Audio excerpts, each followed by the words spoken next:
សេចក្តីថ្លែងការណ៍របស់ក្រសួងការបរទេសនិងសហប្រតិបត្តិការអន្តរជាតិនៃព្រះរាជាណាចក្រកម្ពុជា1ក្រសួងការបរទេសនិងសហប្រតិបត្តិការអន្តរជាតិនៃព្រះរាជាណាចក្រកម្ពុជា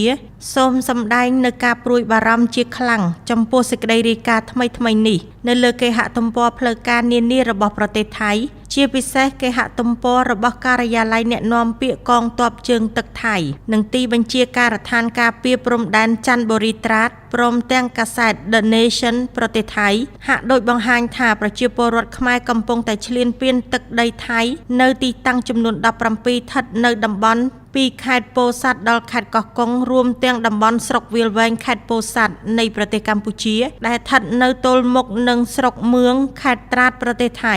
2ជារឿងសំខាន់ដែលត្រូវទទួលស្គាល់ការពិតថាខណៈពេលដែលប្រទេសទាំងពីរមិនទាន់បានកំណត់ខណ្ឌសីមានៅតំបន់មួយចំនួននៃព្រំដែនរួមគ្នាប្រជាជនទាំងសងខាងបានរស់នៅនិងបង្កើនផលអស់ជាច្រើនទសវត្សរ៍មកហើយនៅលើទឹកដីនៃតំបន់ដែលមិនទាន់បានកំណត់ព្រំដែនការនេះបានបង្កឲ្យមានជម្លោះឬការខ្វែងគំនិតគ្នាដែលភាគីទាំងពីរបានដោះស្រាយប្រកបដោយស្មារតីមិត្តភាពតាមរយៈគណៈកម្មាធិការព្រំដែនទូទៅនិងបានឯកភាពបញ្ជូនបញ្ហាស្មុគស្មាញទាំងនេះទៅគណៈកម្មាធិការចម្រុះខណ្ឌសីមានិងបោះបង្គោលព្រំដែនគោក JBC ដើម្បីដោះស្រាយស្របតាមអនុសារណៈនៃការយោគយល់គ្នាស្ដីពីការវាស់វែងនិងខណ្ឌសីមាព្រំដែនគោកដែលត្រូវបានចុះហត្ថលេខាក្នុងឆ្នាំ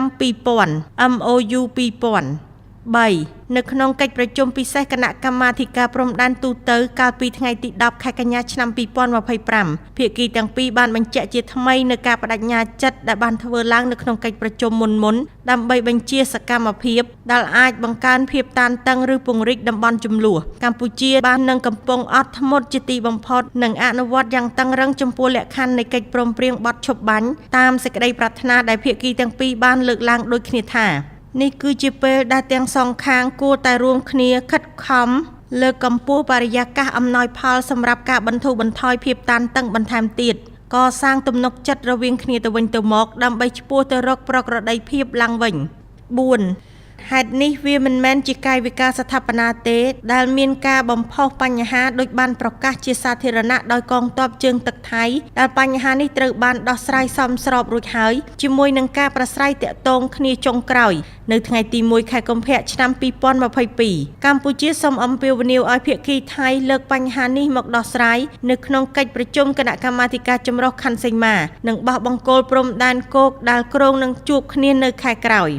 5ក្រសួងការបរទេសនិងសហប្រតិបត្តិការអន្តរជាតិសូមបញ្ជាក់ឡើងវិញនៅការបដិញ្ញាចិត្តដ៏ខ្ជាប់ខ្ជួនឥតងាករេរបស់កម្ពុជានៅក្នុងការស្វែងរកដំណោះស្រាយប្រកបទៅដោយមិត្តភាពចំពោះរាល់វិវាទព្រំដែនជាមួយប្រទេសថៃក៏ដូចជាជាមួយប្រទេសជិតខាងទាំងអស់តាមសន្តិវិធីស្របតាមច្បាប់អន្តរជាតិទន្ទឹមនឹងការបដិញ្ញាចិត្តរក្សាគោលជំហររបស់ខ្លួនថាព្រំដែនមិនត្រូវបានផ្លាស់ប្ដូរដោយការប្រើកម្លាំងនោះទេថ្ងៃប្រហ័ស3កើតខែអាសត់ឆ្នាំម្សាញ់សប្បស័កពុទ្ធសករាជ2569រាជធានីភ្នំពេញថ្ងៃទី25ខែកញ្ញាឆ្នាំ